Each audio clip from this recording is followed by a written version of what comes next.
Tumawa si Oliver na ikwento rito ni Claire ang nangyari. Iniinis ka lang nun. Wika nito ng seryoso.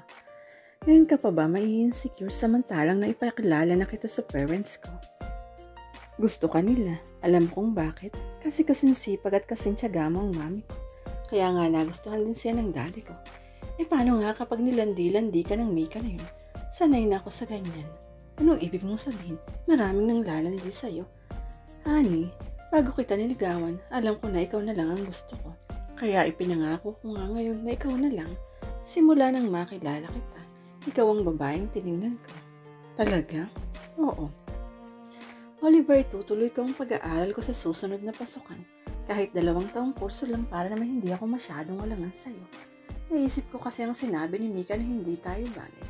At least kung makakatapos ako ng kahit 2-year course, walang masasabi ang ibang tao. Honey, kung gusto mo talagang makatapos, gawin mo yun para sa sarili mo at hindi dahil sa akin. Ilang beses ko bang sasabihin sa'yo na kahit ano ka? Oo na, alam ko na yun. Gusto kong makatapos din para patunayan sa sarili ko na kaya ko at saka para na rin sa'yo. Gusto kong ipagmalaki mo ako. Pinagmamalaki naman kita dahil masipag lang ako at matagya. Oliver, gusto ko yung maaari mo akong maipagmalaki kahit kanino. Gusto ko naman na kapag nagkanak tayo, hindi nila sasabing high school graduate lang at tindera ng kakanin ang nanay nila samantalang mahusay na arkitekto at land developer ang tatay nila. Masuyong tinitigan siya ni Oliver. Gusto ko nang magkanak tayo eh. Hinapit nito ang bewang niya at saka siya hinalikan sa kanyang mga labi. Kinantahan naman niya ang halik nito. Sa paglipas ng mga araw, sa tuwing hahalikan siya nito ay unti-unting nawala ang inhibition at pretension niya. Hindi naman ito lumalampas sa boundary. Pakasal na tayo. Anito nang pakawalan na nito ang kanyang mga labi. Huwag muna. 3 months pa lang tayo at saka diba mag-aaral pa ako. Pwede ka namang mag-aaral na mag-asawa na tayo. Kaunting panahon pa. Pinisil nito ang ilong niya. Oo nga, kailangan pa natin ng kaunting panahon. Kailangan matapos muna ang dream house natin bago tayo magpakasal. Kasi naman kapag hinahalikan kita, ayoko nang bitiwan ka. Pinamulahan siya ng mga pisngi sa panunodyo nitong iyon. Hindi naman ilang beses nang napagsolo sila. Nakapanood na sila ng sine sa Manila. Naisama na rin sila nito sa isang resort sa Quezon. They had been together intimately, pero hindi nito nagtangkang ang kanyang siya. Oliver had been very gentle to her. Hindi ito nag-take advantage. Nagkakasya na lang ito sa pagyakap at paghalik sa kanya. Kaya naman lalo niya ako minahal. Ginabi sa site si Oliver. Nangako pa naman siya kay Claire na sabay silang maghahapunan sa bahay nito. Dahil late na ay nagmamadali na siyang sumakay sa kanyang kotse. Kanina pa nag-text si Claire. Malamig na raw ang niluto nitong kare-kare. Tinatahak na niyang dan patungo sa bahay nito nang may biglang humarang sa daraanan niya na isang scooter. Bigla ang ginawa niyang pagpreno. Saka lamang niya nakilala kung sino ang sakay niyon. Ngiting-ngiting nakatingin sa kanya si Mika. Umibis na siya ng kotse. Mika, anong ginagawa mo rito? Mabuti na lang dumaan pa. Pwede bang makisakay? Ihatid mo na lang ako sa amin. Anito na hindi tuwirang sinagot ang tanong niya. Napakamot siya ng ulo. Nagmamadali ako eh. Hinihintay ako ni Claire. Masyado ka namang takot sa girlfriend mong tindera. Mika, sige na naman no. Bumaba ito mula sa pagkakasakay sa scooter at lumapit sa kanya. Ang pagkakaalam ko, gentleman ka. Matitis mo bang isang gaya kong magandang babae na nasa gitna ng madilim na kalye at naglalakad pa uwi? Ihatid mo na lang ako tapos pwede ka nang pumunta sa bahay ng tinderang yun. Para matapos na lang ang usapan ay pinagbigyan na niya ito. O siya sige niya, halikan at nagmamadali ako. Binuhat niya ang scooter nito at sinakay iyon sa likod ng sasakyan niya. Sumisigaw pang sumakay sa passenger seat si Mika. Saan ka ba galing at kinabi ka sa daan? Mag-aalas 9 na. Umisod ito at halos ikit-ikit na nito ang katawan nito sa katawan niya. Diyan lang sa tabi-tabi.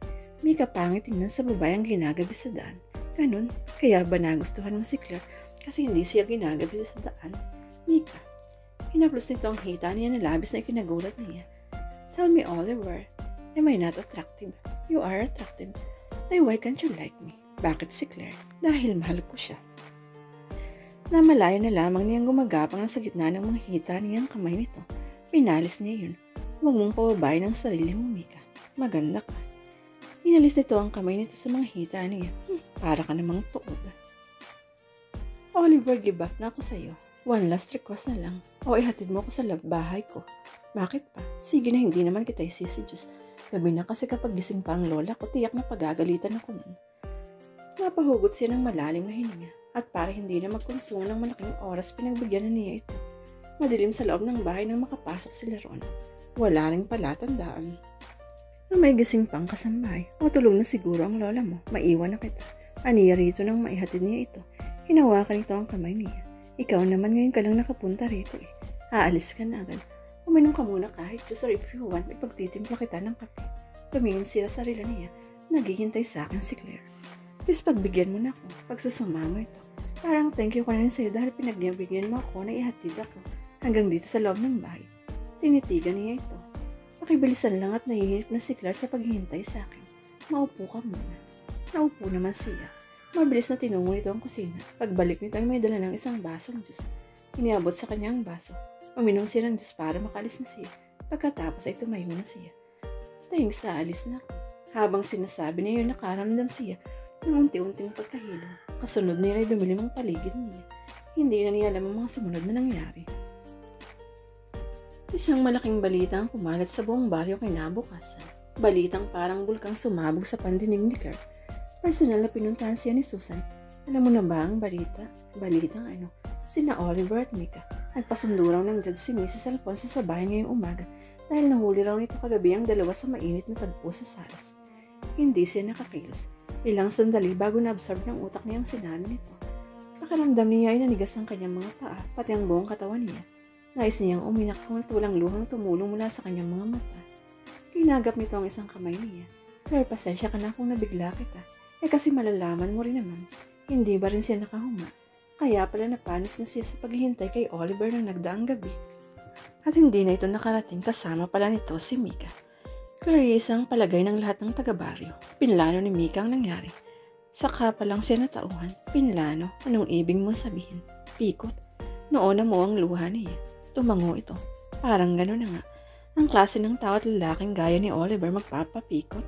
Imposible yun, Susan. Nangyari yun dahil gusto rin ni Oliver. Humagulhol na siya. Walang sakit ang nadama niya. Hinaplos-haplos nito ang likod niya. Tama na yan. Hintayin mo si Oliver na magpaliwanag sa'yo. Susan, sabi mo ay nagpasundo na ng judge si Mrs. Alfonso. Baka ngayon ay kinakasal na ang mga yun. Kung tanga si Oliver, mangyayari ngayon. Susan, paano kung totoo? Paano po? Huwag ka munang magmukmuk dyan. Hindi pa naman natin alam nito. Basta may nagbalita lang sa akin na ayaw nga raw paalisin ni Mrs. Alfonso si Oliver sa kanilang bahay. Kakilala ko kasi ang isang namamasukan doon. Nag-text sa akin kaya naman nagpunta agad ako rito. Nang papunta nga ako rito, kalat na ang balita. Napahulhol siya ulit. Bakit naroon si Oliver? Anong ginagawa niya sa bahay ni Mika? Naguguluhang tanong niya. Yun ang alamin mo sa kanya. Ano ko paalamin kung paglabas niya ng bahay niya asawa na niya si Mika? Napaantanda si Susan. Ay naku, hindi naman siguro. Mabuti na lang at nakapasok na sa eskwelahan si Omen kaya hindi ito nakakita ang paghinagpis niya. Si Daniel naman ay nasa kwarto pa at natutulog. Nang ibilin nito ni Oliver ng family computer ay palagi nang ginagabi sa pagtulog kaya tanghali na nagigising. Maya-maya ay nagring ang cellphone niya. Si Oliver ang tumatawag. Naginginig ang kamay at boses nang sagutin niya ang tawag nito. Hello, Claire honey. Alam kong nakarating na sa iyo ang balita. Narito pa rin ako kay Mika. Ayusin ko ang gulong ito. Hintayin mo ko yan. Lilinisin ko lang ang pangalan ko. Hindi na niya nagawang sumagot dahil ini-off na nito ang CP nito. Si Oliver ba yun nang sabi niya? Usisa ni Susan. Tumango siya. Hintayin ko raw siya. Lilinisin lang daw niya ang pangalan niya. Halatang natuwa ito. Sabi ko sa iyo di maiwan na kita. Magluluto na muna ako ng almusal. Sa bahay. Baka hindi ako makapaglako ngayon. Palagay ko nga. Sige, text mo ako agad kung kailangan mo ako. Tumango lang siya. Mahigit 2 oras ang lumipas bago dumating si Oliver sa bahay ni Claire. Puno ng galit ang dibdib niya nang pagbuksan niya ito ng pinto. Ano, kasal na kayo? Agad na singhal niya rito. Ngumiti ito. Kasal? Wala akong ibang babaeng pakakasalan kundi ikaw. Parang batang nagpapadyak siya. Ano ba kasing nangyari at bigla siyang niyakap nito at kinandun. Ipinaliwanag nito ang buong pangyayari. Hindi ko naman nakalain na ganun kanote ang Mika na yun. Nilagyan pala niya ng pampatulo ang juice na ininom ko. Binalak pala talaga niyang magpahuli sa lola niya na magkatabi kami. Inamin din niya sa lola niya na pinlano niyang akitin ito. Imagine, hinubaran niya ako tiniga sa sopa na mawalan ako ng malay. She planned to bring me into her room kaya na masyado akong mabigat kaya sa sopa na lang niya ako inihiga. Pagising ng lola niya, nakita kami ng matanda na magkatabi sa sopa. Bakit kasi nagpauto ka kay Mika? Samantalang alam mo naman may gusto siya sa'yo. Hintay ako ng hintay sa'yo kagabi. Yun naman pala may ginagawa ka ng kalokohan. Hinad ka nito ang likod ng batok niya. Excuse me, wala akong ginawang kalokohan. Depensa nito. Nagpasundo raw ng judge si Mrs. Almozo para ipakasal kay ni Mika. Tumawa ito ng malakas. Kahit sinong Poncio Pilato ay pasundo niya, hindi ako makakapayag na ikasal sa apo niya. Walang nangyari sa amin ni Mika. It's a good thing na may natirang Diyos sa baso ko. To prove na malinis ang konsensya ko, ipinaunom namin sa pusa yung natirang Diyos. Nakatulog ang pusa. Saka na lang nagtapat si Mika. Paano yan? Anong paano? Ang dapat natin gawin ay pumayag ka ng magpakasal sa akin at ang mapanatang na tayo pareho. Hindi ko naman siguro kasalanan kung maraming babae naghahangad sa akin. Pinalo niya ang braso nito. Hindi ka rin mayabang Architect Oliver Domingo. Miss Claire Rivera, isang tanong, isang sagot. Nakakasalan mo ba ako sa lalong madaling panahon o hindi? Kahit wala pa tayong bahay, tupalo na lang yung bahay natin. Sige na nga, bago ka pa mapikot ulit. Pagkalipas ng 3 buwan ay isang granding wedding ang dinaw sa clubhouse. Sinadyang inunang tapusin ang paggawa niyon para sa naturang okasyon. Doon na rin ginanap ang reception. Halos lahat ng kababae niya ay imbitado. Si Susan ang namahala sa catering. Dumiretso sila Claire at Oliver sa kanilang 1 linggong honeymoon. Nang paalis na sila yung humabol sa kanya si Daniel. Nag-iiyak ito kaya naiyak na rin siya. Panay naman ang paghabili niya kay Oma. At huwag mong intindihin si Daniel. Akong bahala sa kanya. Nagpakasaya ka sa honeymoon ninyo ni Kuya. Tuwang-tuwang niyakap niya ang mga ito. Makalipas ang 2 taon kahit kabuwanan na ni Claire ay hindi nahiyang magsuot siya ng toga. Iyon yata ang pinakikihintay na araw niya. Sa awa ng Diyos, ay nakatapos siya ng kursong computer secretary. Bata pa naman siya kaya balak niyang ituloy pa uli ng 2 taon ang kanyang pag-aaral pagkatapos niyang mga anak. Honey, hindi ka ba nahihiyang umakyat sa stage kahit malaki na ang tiyan mo? Honey Oliver. Itinanong man niya iyon sa kanya ay halata naman sa mukha nito ng sobrang pagmamalaki para sa kanya. May special award kasi siyang tatanggap. Of course not. Kung ang paglalakungan ng kakalinoon hindi ko ikinahiya. Ang pagtatapos pa kaya ng pag-aaral and at the same time ang pagiging ina. Ginawaran siya nito ng matamis na halik sa mga labi. Hinalikan din niya ito.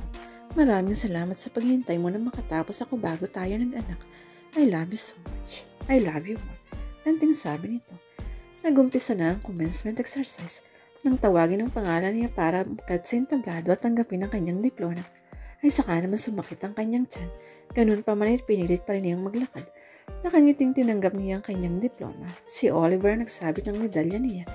Nang nakabalik na siya sa upuan ay tumindi ang paghilab ng tiyan niya. Hindi na siya nakatiis.